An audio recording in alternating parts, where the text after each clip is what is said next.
We all have two people. We all have two people. And I'm not saying you're crazy. We have the easy voice, which is that 20% telling yourself that I'm easy at 90% of my full potential, maybe 100% at that 20%. That's that voice that we all love. That's that very comfortable voice that's that mommy holding you saying it's going to be okay. Doesn't care how good you are, just loves you. Just loves you no matter how messed up you are in life. That's where you want to be at. So that's that one voice. This other voice that we walk very far away from is the voice saying, hey man, you ain't doing shit. So we try to get this voice out of our head completely. And we live over here in this land. So what you have to do first is turn up this voice over here. The voice saying things to you that aren't nice. That it's in our head saying, you know what, man, dude, you're not doing shit. I mean, and it's not putting yourself down.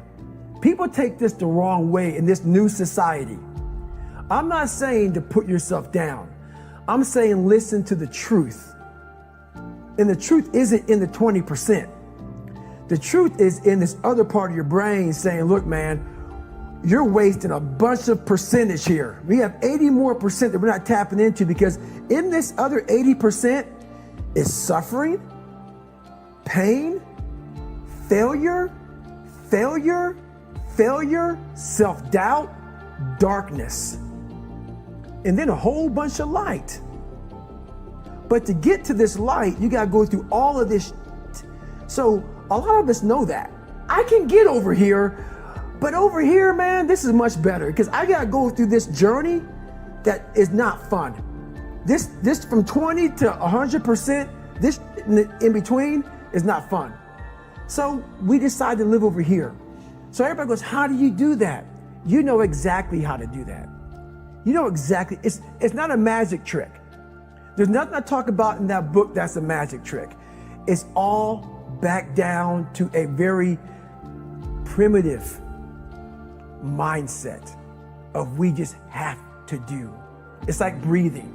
Breathing becomes normal. Like we don't even know that we're doing it. That's how you have to live your life. When that alarm clock goes off at 4 or 5 in the morning, your mind says no. You just say, it's just what we do. It's what we do now. Because to get to where you want to go, the amount of pain involved, I'm not saying physical, I'm not saying you got to break yourself off. The amount of mental pain of how many times you're going to have to do something that you don't want to do to get to where you want to go is going to be, there's going to be more times you do something that you don't want to do than you are going to want to do it. And that's your new norm. And your brain is the most powerful weapon. I talk about that in one of these chapters. Your brain is the most powerful weapon in the world. Once you put away your phones and your computers and all that we have nowadays, yeah, that's great. We're up to date, but your brain is the only thing you have when you're going through depression, when you're going through hard times, when you're going through death, real life shit. You can't Google that shit, man. You're alone. You're alone. You may have a shrink you're going to, you may have a best friend you're going to, but there's 24 hours in a day where you're alone in this brain. And your brain is talking to you in all kinds of ways. And it wants to control you and pull you in these different pockets. If you can't control your own brain and your brain controls you, you got to tell your brain where you want to go and how you want to go and how you want to get there. You got to control it. If not, it's over. We all look for toughness. We all want it, but we look for it in a comfortable environment. You will not find toughness in a comfortable environment. Those of you who are listening to this, whoever hear this, you will not find it. I will try and look for it everywhere. The only way you find it is to drown yourself in a position where you're just out of sorts, where you can't swim and you're drowning. You're drowning. You're drowning in life. But you say, you know what, man? Dad, I'm gonna figure out how to backstroke or something. I'm gonna figure out how to, and then you figuring out all these tools. Your mind starts to, when you quit, your mind does this. Because you're out. Once you say, I'm not gonna quit, This is the 40%. When you quit, your mind says we're done. So it doesn't expand. There's no expansion when you quit. When you say you, this sucks, I'm drowning, I'm miserable, I'm suffering, I'm broken, but I'm not going anywhere. What happens to your mind is it does this. It says, he's not leaving. So we got to expand. We got to grow. We got to figure this thing out. So then these compartments in your brain start to they have to work. They have to work. And then you start to engage parts of your mind that you never engaged before. But you can't engage it by sitting back in these nice chairs, drinking this nice water, talking to you, talking about what I want to do. That's where the 40% thing comes in. It comes in when you're in suffer mode and you say, I'm not going to quit. You're forcing your brain now to operate on a level it's not used to, but then it becomes used to it. Once you come face to face with who you are, you have a starting point.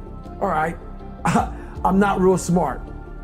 I have no courage. I have no self-esteem. I have no nothing. Nothing. That's my starting point. Now we can move from there. But if I tell myself I'm strong, I have courage, I'm smart, and all these are lies, you continuously push that starting point backwards. Right? So that starting point is the truth.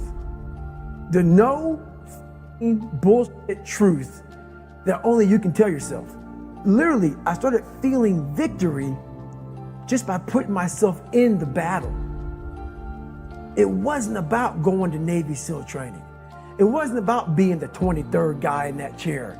I started realizing, man, just by going to war with myself every day and putting these challenges and these goals and these obstacles, these insurmountable obstacles. So it wasn't about losing 106 pounds. Me losing 5 pounds was an accomplishment. Me losing 10 pounds and then 50 pounds. And then the more I did this, the more I gained confidence. And then the more I gained confidence, the more I realized, these Navy SEALs, man. These guys can't do what I'm doing right now. I had no coach, had no trainer, had no money. I didn't know how to lose weight. I had no knowledge of what I was doing. I was just working. I was just sacrificing. And then through that, all these different tools started coming up. But I would have never found these tools if I didn't put myself in a very uncomfortable place.